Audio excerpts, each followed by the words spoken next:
그리스도 안에서 사랑하는 성도 여러분, 이동훈 목사의 성경의 세계 시간입니다. 우리들은 지금까지 성경의 세계 이야기라는 큰 타이틀로 영적인 세계에 대하여 초반 집중적으로 살펴보았습니다. 마귀라는 제목, 귀신론이라는 제목으로 여러 달을 살펴본 바 있습니다. 그리고는 좀 더 현실적인 우리 신앙생활로 돌아가 보면 어떨까 하는 생각으로 교회론을 살펴보고 있는 중입니다.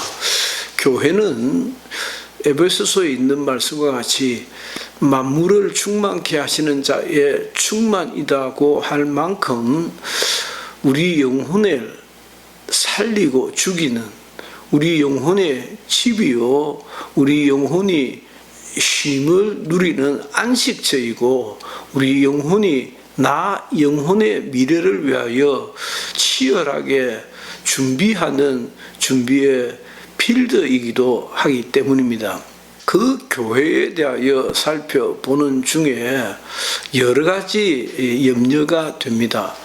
첫째는 시청자 여러분들이 이동훈 목사의 교회론에 대하여 제대로 이해를 하고 있을까 하는 의문이 들기도 하고요. 또 최근에 강의를 통하여 왜 저 같은 이야기를 되풀이하고 있을까 하는 의문을 갖지 않을까라고 제가 추적해 보기도 합니다. 아무튼 연사인 저로서는 제가 가지는 기본적인 컨셉은 교회는 우리 영적 생활에 참으로 중요한 것이다 라고 하는 것이고, 그 교회를 주님께서 자기 영혼들을 위하여, 자기 백성들을 위하여, 자기 사람들을 위하여 세우셨다는 것입니다. 그래서 우리 주 예수 그리스도는 그 교회의 머리이시고, 머리가 뭐 하는 것입니까? 구상하고 정책을 수립하고 생각하고 결정하는 기능을 갖는 곳 아니겠습니까? 우리 주님께서 교회의 머리이시고, 교회는 그 머리 대신 주님의 몸이다. 그 몸으로서 손과 발을 가지고 내 한 몸 고생하면 되지라고 하는 말 그대로 주님의 뜻을 구현하고 실천하고 행동으로 옮기는 기관이지 않겠습니까? 그 교회에 대하여 좀 더 역사적으로, 좀 더 신학적으로, 좀 더 체계적으로, 좀 더 빈틈없이 깔끔하게 살펴보고자 하는 의중이 저한테는 있는 것입니다. 오늘도 여러 교회의, 여러 시대의 교회라는 제목으로 교회는 어떤 역사적 변천 과정을 지켜왔는가라고 좀 살펴볼까 합니다.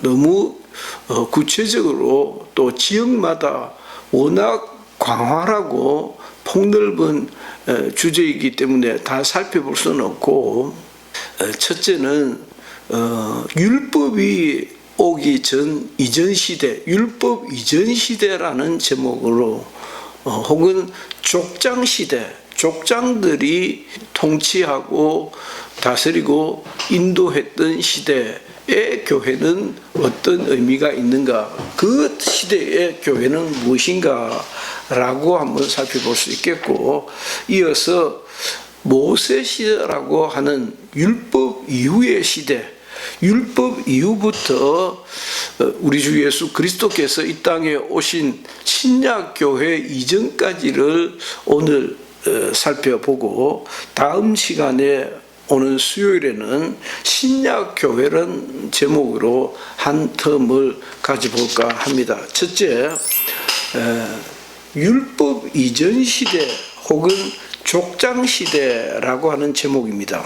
이 족장 시대에는 믿는 자들의 가족이 종교적 공동체를 형성하고 있었다라고 제법 그럴듯하게 설명할 수 있겠습니다. 따라서 가장이 이 공동체의 대표자였고 리더였고 책임자였습니다. 그러니까 아버지가 메신저이자 동시에 제사장의 역할을 감당했던 것입니다.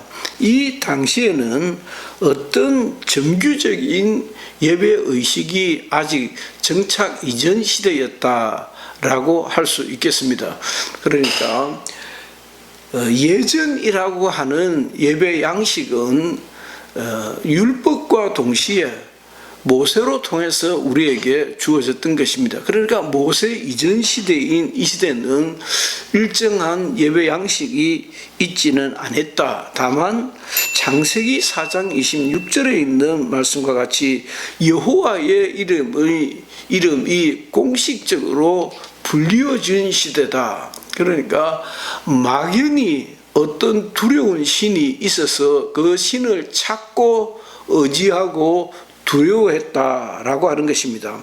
그러니까 꽤나 하나님의 경륜과 계획과 섭리를 벗어나서 접근해 보는 사람들은 이를 범신론적이다라고도 할 수 있겠습니다. 그러나 범신론과 율법 이전 시대가 다른 것은 바로 하나님의 경륜이, 하나님의 섭리가, 하나님의 계획하심이 담겨 있는 시대였다는 것과 그러지 않고 자연 세계 속에서 그냥 과정적으로, 진화론적으로, 점진적으로 흘러가는 그 초기 단계였다라고 할 때는 보다 더 범신론적인 표현이 아니겠는가 생각이 듭니다.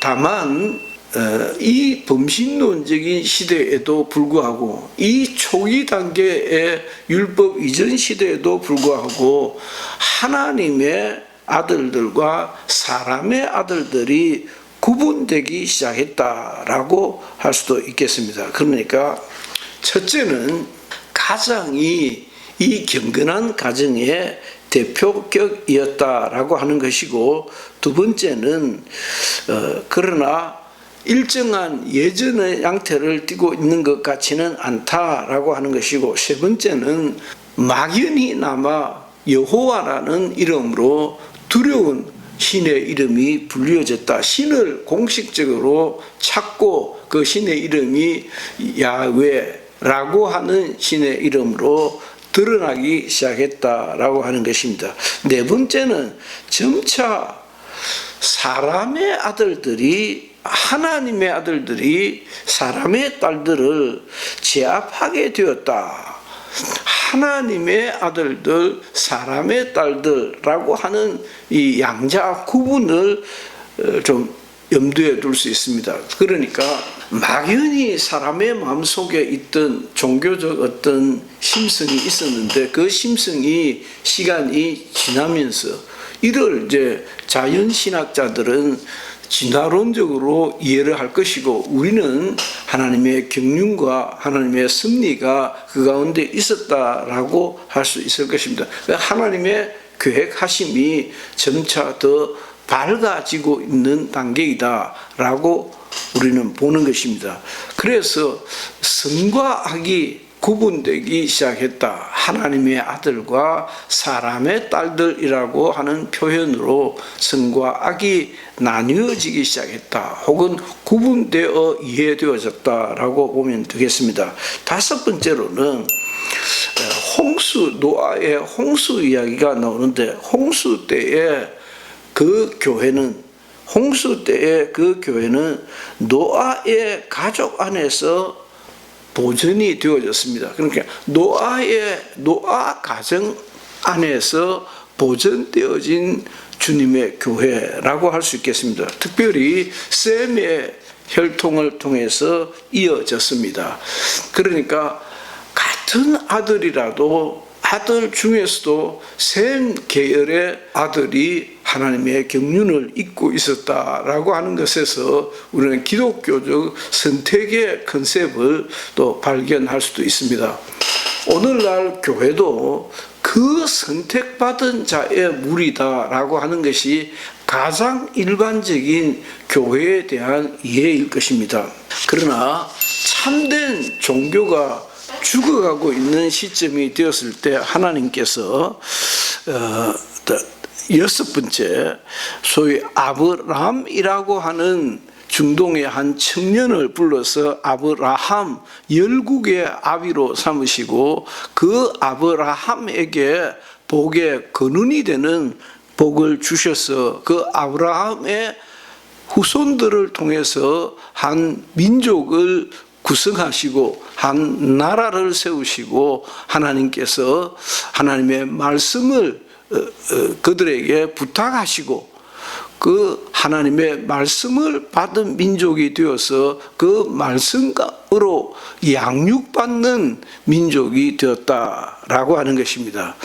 자, 그 다음 일곱 번째입니까? 일곱 번째로는 모세율법의 핵심적인 특징 중에 하나는 할례일 것입니다. 할례는 구별된 표징, 몸에 나타나는 표징입니다. 할례라는 표징을 주므로서 세상과 분리되었다라고 하는 것입니다. 이것은 할례라고 하는 예표를 통해서 할례라고 하는 그림자를 통해서 하나님의 백성이 따로 있다.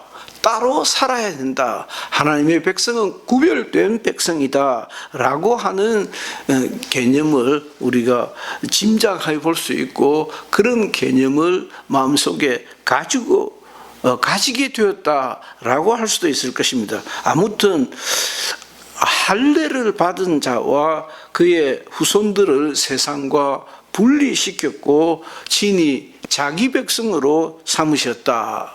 자기 백성 삼으신 흔적이 육체 가운데 있다는 것은 너무도 뚜렷하다라는 것입니다.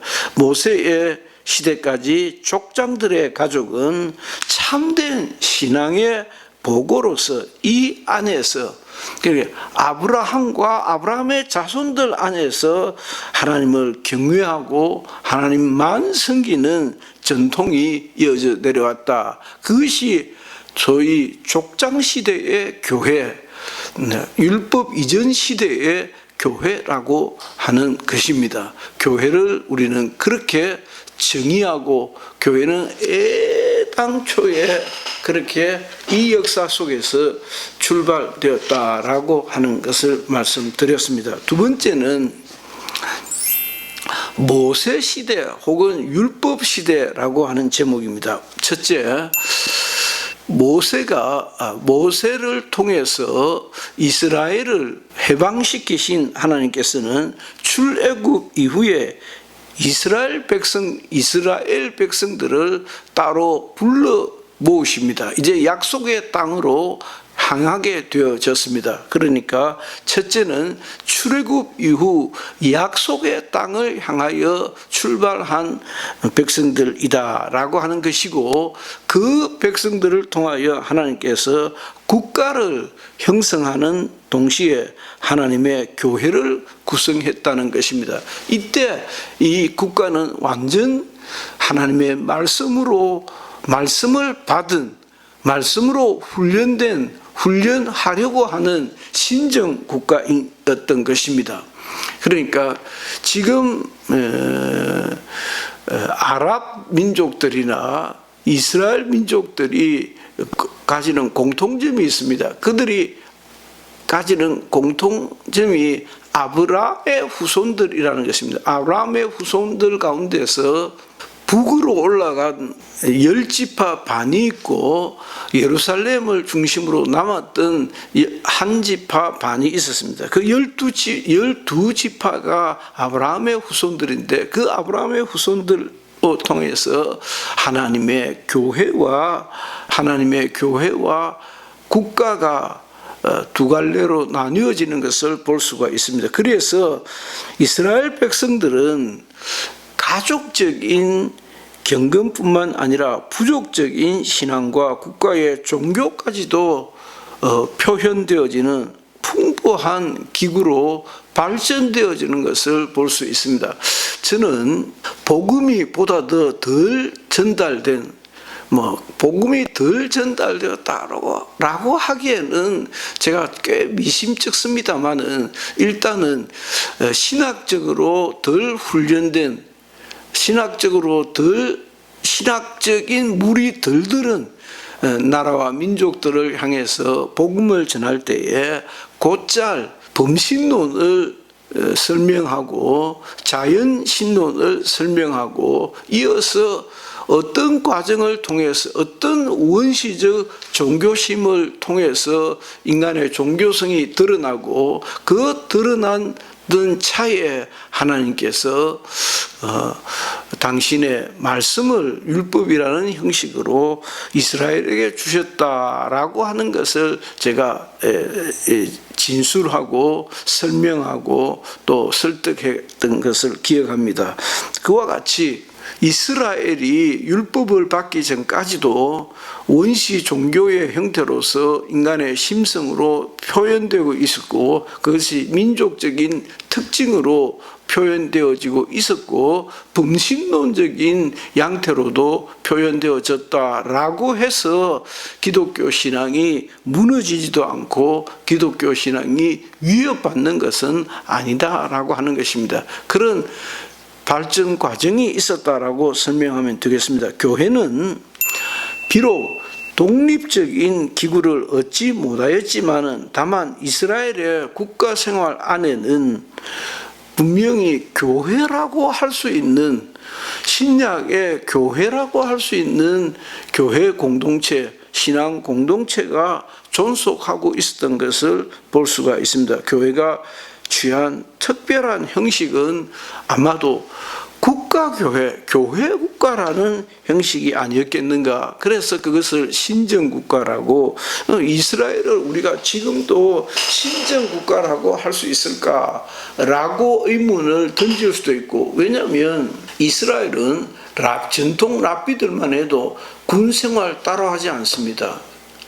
납세의 의무에서도 제외됩니다. 그래서 세속적인 이스라엘 사람들이, 이스라엘 국민들이 원캉 그런 이스라엘의 종교적 전통에 대해서 반기를 들고 있다 하는 것을 제가 들었습니다. 그렇겠죠. 이스라엘이 가지고 있는 고유한 전통은 우리는 하나님의 말씀을 받았고 우리는 그 하나님의 말씀으로 훈련되어져야 되고 우리는 이 세속 정부와 다르다라고 하는 것을 인정하든 안 하든 그런 원칙이 이스라엘 안에 표방되어지고 있다는 사실입니다. 우리는 그것도 인정할 수 있겠습니다. 그러나 그렇다고 해서 교회와 국가가 완전히 통합된 것은 아니었고 국가라는 테두리 안에서 각각의 분리된 시민적이고 종교적인 직무자들과 기관들이 있었다라고는 할 수 있겠습니다.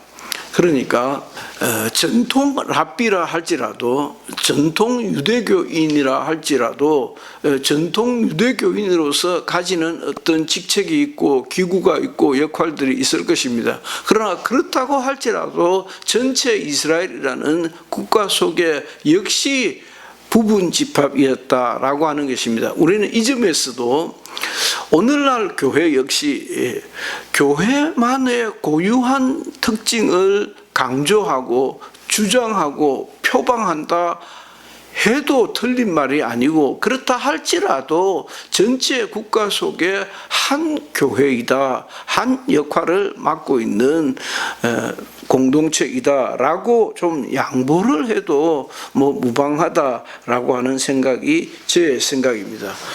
조금 더 살펴보면 네 번째로 교회는 이스라엘이라는 한 선민이라는 국가에만 제한되어져 있었습니다.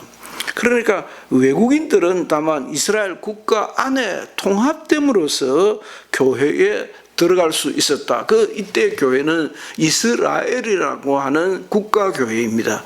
그래 이스라엘이라는 국가교회 바깥에 있는 사람들은 이방인들이었는데 그 이방인들은 이스라엘이 가지고 있는 신앙 공동체 속에 들어오기 위해서는 그 신앙 공동체가 교회이지요. 교회 속에 들어오기 위해서는 이스라엘이 가지고 있는 신앙의 동의를 하고 이스라엘이 가지는 아이덴티티에 동의를 함으로써 그 전체 구성원의 일부가 될 수 있었다라고 하는 것입니다. 자, 이어서 다섯 번째로는 이와 같이 율법을 받은 이스라엘 백성들이 에게 주어진 하나의 의무라고 할까요? 진리에 대한 하나님의 말씀에 대한 인식이 보다 더 선명해졌다. 그게 하나님의 말씀을 받은 백성의 의무이자 책무이고 사명이었다라고 할 수 있지 않겠습니까?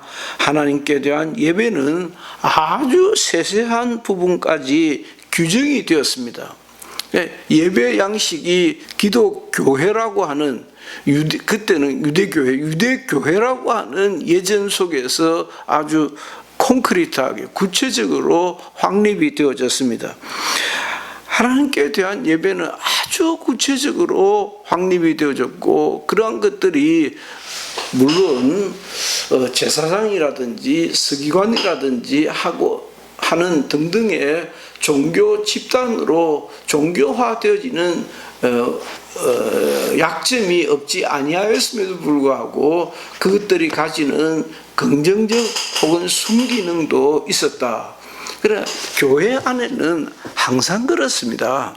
교회가 가지는 신앙을 공고히 할 때 그것이 신학이 되고 신학을 공고히 할 때 그것이 점점 더 종교적 색채를 띠는 약점을 면하기 어렵지만은 그러나 종교적 색채라고 하는 약점 외에도 그러나 신앙 공동체를 보호해주는 순기능이 있다라고 하는 것입니다.